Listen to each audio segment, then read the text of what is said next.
In 1963, a routine archaeological survey in southeastern Turkey uncovered a curious site atop a hill known as Göbekli Tepe, or Belly Hill. At first glance, the site appeared unremarkable. A scattering of broken limestone slabs lay across the hill's summit, leading researchers to believe they had stumbled upon nothing more than a medieval cemetery. With no immediate signs to suggest otherwise, they simply made a note of it and moved on. However, this seemingly insignificant location would later be revealed as one of the most important archaeological discoveries of the 20th century, fundamentally changing our understanding of early human civilization. In 1994, German archaeologist Klaus Schmidt revisited the site during his own survey of the region. Unlike those who had come before him, Schmidt did not just pass it by. He believed Göbekli Tepe held a much deeper significance, and his instincts proved correct. Beneath the surface of the hill, Schmidt uncovered an ancient marvel, a series of massive stone structures, some towering up to 18 feet high and weighing as much as 50 tons.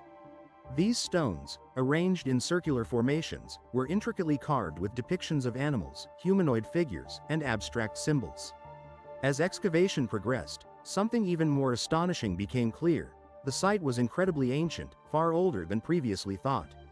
Radiocarbon dating placed its age between 9,600 and 8,200 BCE, making it more than 5,000 years older than Stonehenge. Göbekli Tepe was now recognized as the oldest known megalithic site in the world.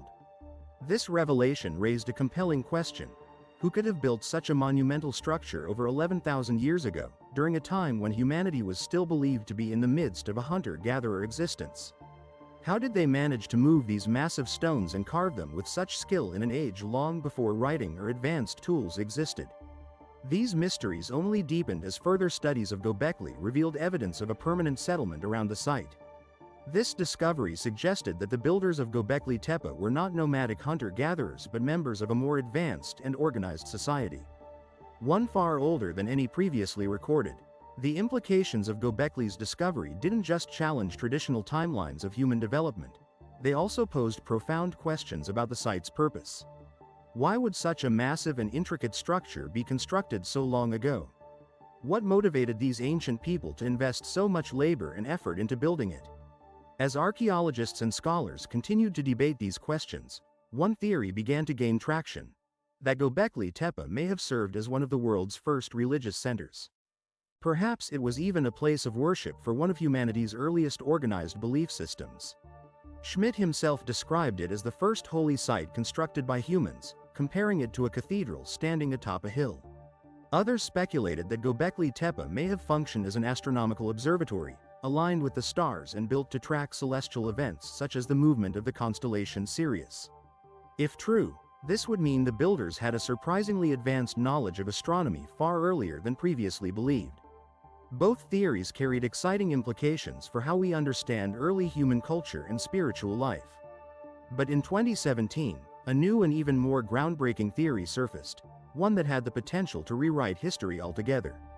That year, two researchers, chemical engineer Martin Sweetman and physicist Dimitrios Tsirkritsis, turned their focus to one of Göbekli Tepe's most mysterious features: the vulture stone.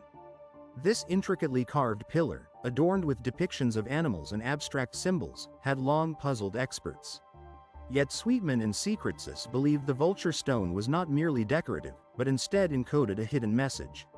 After a detailed study, they proposed that the animals carved into the pillar represented ancient constellations: Scorpio portrayed as a scorpion, Libra suggested by a duck-like figure.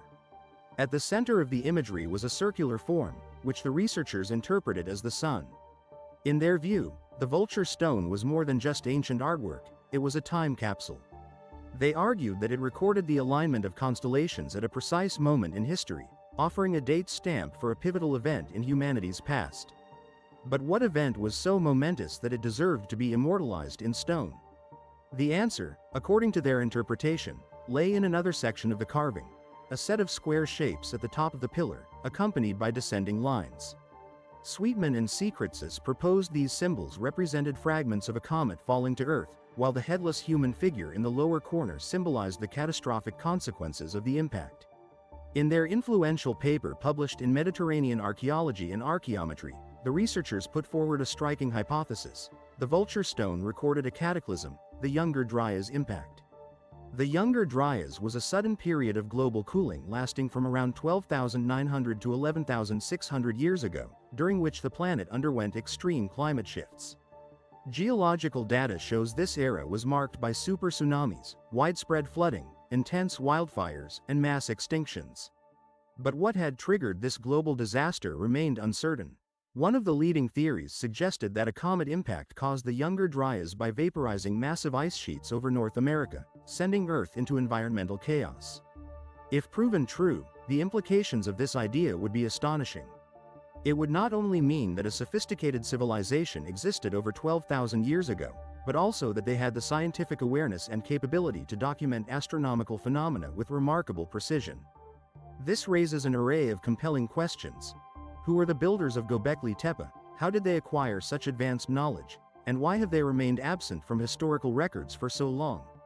The idea that Göbekli Tepe may contain a record of one of the most devastating events in human prehistory opens an entirely new chapter in our understanding of early civilization. As researchers continue to excavate and analyze the site's many secrets, it's becoming increasingly evident that Göbekli Tepe might not be the only place preserving traces of this cataclysm. In fact, it appears that the builders of Göbekli Tepe were not the only people affected by the Younger Dryas event. In the broader region surrounding the site, another set of ancient constructions offers insight into how humanity may have responded to the disaster. Turkey is home to an extensive network of underground cities, some of which stretch for miles beneath the surface of the Earth. These massive subterranean complexes, particularly those found in Cappadocia, have long fascinated archaeologists and historians. For decades, researchers have speculated about their original purpose. Were they constructed as hideouts from invasions or to escape natural disasters? Some now propose that these underground cities were built in direct response to the Younger Dryas catastrophe, serving as protective sanctuaries for communities seeking refuge from the extreme climate changes that ravaged the planet during that period. Intriguingly, clues to this ancient survival strategy might also be found in the teachings of one of the world's oldest known religions.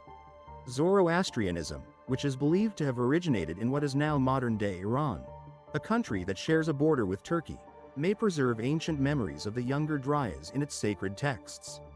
One such text, the Vendidad, tells the story of a man named Yima who is warned of an impending cataclysm, a great winter that will blanket the world in ice and snow. To protect life, Yima is instructed to build a multi-level underground city where he must gather 2,000 couples and a variety of animals, essentially creating a subterranean ark to preserve life during the disaster. When the Great Freeze finally ends, Yima's people emerge from their shelter to repopulate the Earth. This tale closely mirrors themes found in other flood and survival myths and may represent an oral memory of the Younger Dryas passed down through generations. Could Yima's underground city be a distant cultural recollection of the same event that left its mark on Göbekli Tepe? And could Turkey's real-world underground cities be the very refuges described in the Vendidad? If so, Göbekli Tepe may not only commemorate the catastrophic event itself but also celebrate humanity's resilience and survival through it. As we deepen our investigation into the mysteries of Göbekli Tepe and explore the underground cities scattered across Turkey, the fragments of a much larger story begin to emerge. Together, these ancient sites hint at the existence of an advanced civilization that thrived prior to the Younger Dryas, more than 12,000 years ago. This lost culture seems to have possessed extraordinary knowledge and technical skills, constructing monumental structures, tracking celestial patterns, and enduring massive environmental upheavals. Yet, for reasons we have yet to uncover, this civilization disappeared from the historical record, leaving behind only scattered remnants and enigmatic clues. The implications of these discoveries are staggering. If Göbekli Tepe truly contains a record of the Younger Dryas' impact, then our understanding of early humanity's capabilities must be reevaluated. Rather than being primitive hunter-gatherers, the builders of Göbekli Tepe may have belonged to a highly sophisticated society now lost to time. In the years ahead, as excavations at Göbekli Tepe continue and more of Turkey's subterranean cities are explored, we may finally begin to piece together the true story of this forgotten civilization. And in doing so, we may come to understand that the origins of human history stretch back much farther than previously imagined. The secrets of Göbekli Tepe and the mysteries surrounding the Younger Dryas event are still waiting to be revealed, and with them, a deeper understanding of where we come from. If you found this journey captivating, be sure to join us again for our next adventure.